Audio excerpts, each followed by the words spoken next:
Hey y'all, today I'm making some of my elderberry syrup for immunity. Elderberries have been used for a long time to treat and prevent colds and flus.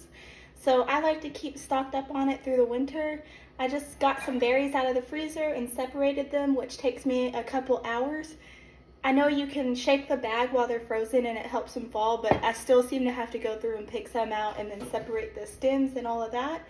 So once you get that separated, it takes 2 cups of frozen, or I believe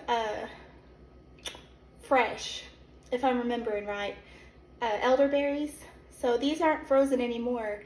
It's different if you use dried. You're gonna need a different amount because of the water content. And I got this recipe, or the baseline of this recipe, from Jill at Homestead Family. So if you watch her video, she may explain it a little bit better than me.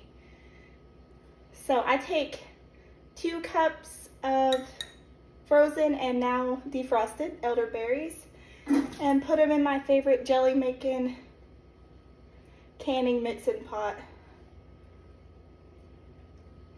And then I've got 4 cups of well water.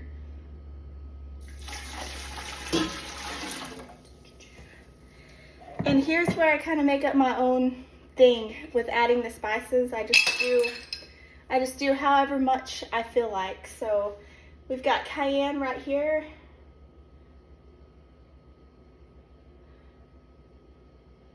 You know, I might use a teaspoon just so I have an idea and know that I'm not getting way too much, because cayenne makes it really hot, which is good for you.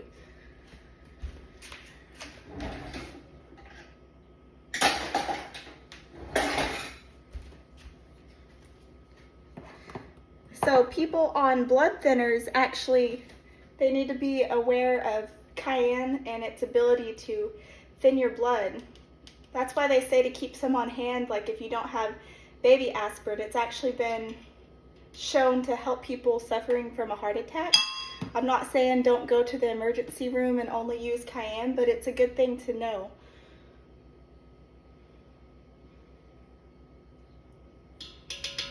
So there's a teaspoon. That should be kind of a spicy mix.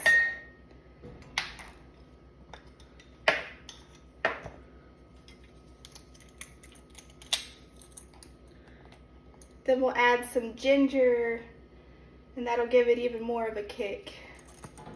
But this isn't just to taste good. It's to strengthen our immune system and help fight off stuff. And of course, turmeric.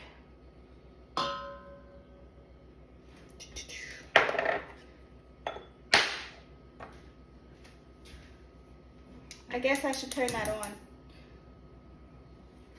So we're gonna let that simmer once I get all these spices mixed in there. We're gonna let it simmer for about 15 minutes. Sometimes I like to go just a little bit more than that, and then we'll come back and strain it all off. Here's some nutmeg. This is another good one to get circulation going on. And then of course clove, which is in the famous Thieves blend. It helps fight off a lot of stuff as well. That was a little much clove, but it's okay. And then you can't forget the cinnamon sticks, which are said to help regulate blood sugar and so much, but also help you fight off those viruses like everything else in here does.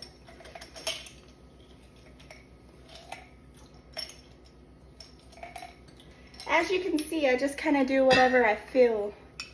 I don't really have a certain amount of spice that I put in there. So we'll be back in just a minute to strain this off and continue. Thank you. You're going to want to stir it a few times in between the 15 minutes. Oh, that smells so strong. So spicy, which is so good. That spice from the cayenne in there can actually like signal our immune system to kind of start working. So the elderberry is like the main punch of the whole thing. All the other things support the immune system as well, but having that kick in there can stimulate your immune system to accept all of those herbs to heal you. Alright y'all, so now since our 15 minutes of stirring and simmering is up, I'm going to take this and I'm going to strain it into a mesh strainer with a coffee filter.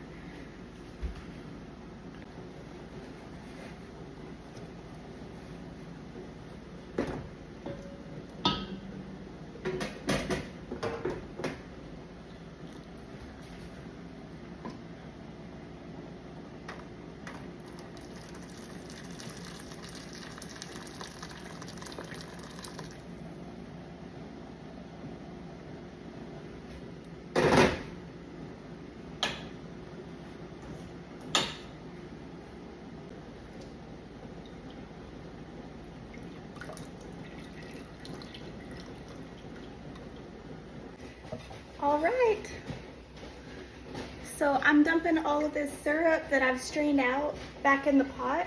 I could just leave it in this pot, but this is my jelly making pot and my syrup making pot, my special pot, so it's just the way I do it. I have to dump it all back. So I've had my jars sterilizing in the water bath canner for way more than 10 minutes, basically the whole time I've been doing this. 10 minutes is, I believe, the minimum amount of time that you need to leave them in there on a full rolling boil to get them sterilized. And now I've got some lids that I'm just keeping warm, and I've got this coming back up to a simmer. Now, if you are going to refrigerate it and not can it, you'll want to wait till it cools down and then add your raw honey. That way you're not killing the benefits in the raw honey. But unfortunately, that's just the price we pay with canning it, because I don't have room in the fridge to store this much syrup, and I want to sell some, and it's just not reasonable for me to refrigerate that much.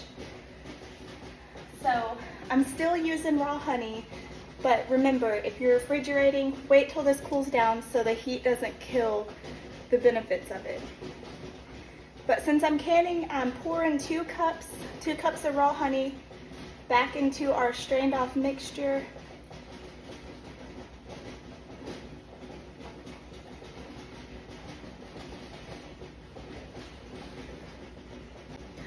I know that was a lot of raw honey. It really is a lot of honey, but it will help to preserve it, especially when doing it in the refrigerator. It's going to make the taste a whole lot better and kind of even out the kick that comes from all the spices. So it'll taste good, it helps preserve it, and honey is super good for your immune system and helping fight stuff off as well. And a whole lot better alternative than loading up your medicine full of sugar. And now I have got apple cider vinegar. This is 2 tablespoons. I have wrote down from a recipe that I kind of just made up or added in there. So I'm going to add another half, so 2.5 tablespoons of apple cider vinegar. That helps with the acidity, and it's very good for your immune system and everything else as well. Now, to really make it safe to can, I'm adding lemon juice, which makes it acidic to where it's safe to water bath can it. But then lemon juice is also good for you as well. So another thing this is going to do is it's going to lighten up our syrup a whole lot more.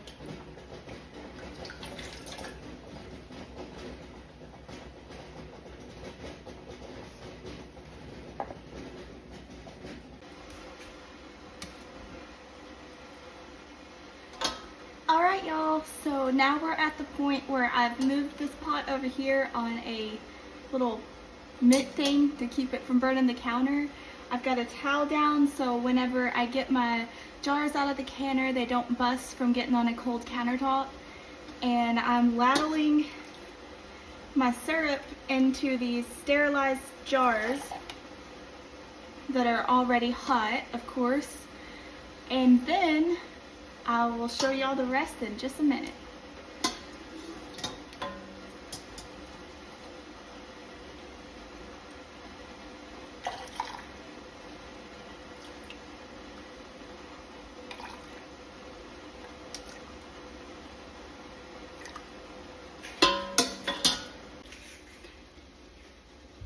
Alright, I've got all of this ladled out now.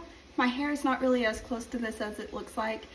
But now we've got to take white vinegar. I've got white vinegar on this rag, and we've got to clean the rim really good so we can make sure that there's no sticky syrup, because that can keep the jar from sealing. So really anything that you need to take white vinegar and clean the rim off before you put the hot lids on there, or the warm lids. You actually don't want to boil the water that your lids are in, you just want to keep it warm. If you boil it, it can make the seal weak and it can cause problems with it sealing right. So you just want to keep it in warm water until you're ready to put it on your jar.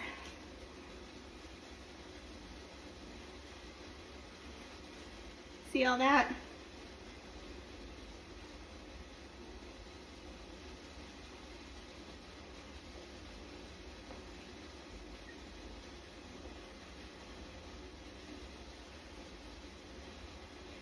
And I'm going to go around every one of them with that, and I've got a couple extra backup paper towels with vinegar on it until I can feel that they're all smooth and clean without any stickiness. I've got a fancy little lid grabber now. I used to not have this and I just use tongs, and this really makes a huge difference. So what you're going to do is you're going to put the lid on there, and you're going to put this on like I really need to have two hands to do this, but you want to do finger tight. I used to think that finger tight just meant like I just did really loose, and I've had some accidents that way, or close to accidents at least. I've gotten pretty lucky. But what I'm going to do is I'm going to pick this up and pretend like I'm a little granny with arthritis that can't get it very tight. You just don't want to over tighten it is the trick. And then I'm going to put it in my water bath canner that is on a rolling boil, and I'm going to have it on a rolling boil for 10 minutes in the water bath. You're going to want the water to cover the lids for about a couple inches. And then we'll leave that in for 10 minutes, and then we're going to take it out, put it on this towel, and not touch it for 24 hours, and then check all of the seals and label it. All right, so we're putting them in the canner now, and you want that water to cover the lids like that by about an inch or two. I also didn't mention that you need to leave at least a half an inch a headspace for these. See, that one's about a quarter to a half at least. I also didn't mention, don't forget to leave at least a 1/4 inch headspace at the top. A 1/4 inch to a half inch should both be okay. And that means the space from the liquid to the top of the jar. That way you can ensure a good seal. Alright guys, all the jars are in the canner. When I put this lid on, it won't take any time for it to be at a rolling boil. You can probably already hear it since it's been on the whole time. Now I'm going to leave this in here for 10 minutes. I'm in Arkansas, so if you're somewhere else, you need to check your sea levels and how long you need to water bath can and or pressure can if you're doing that. Then I'm going to label my jars and put them on the shelf after they're cooled down. Alright, thank y'all so much, and you have an awesome day.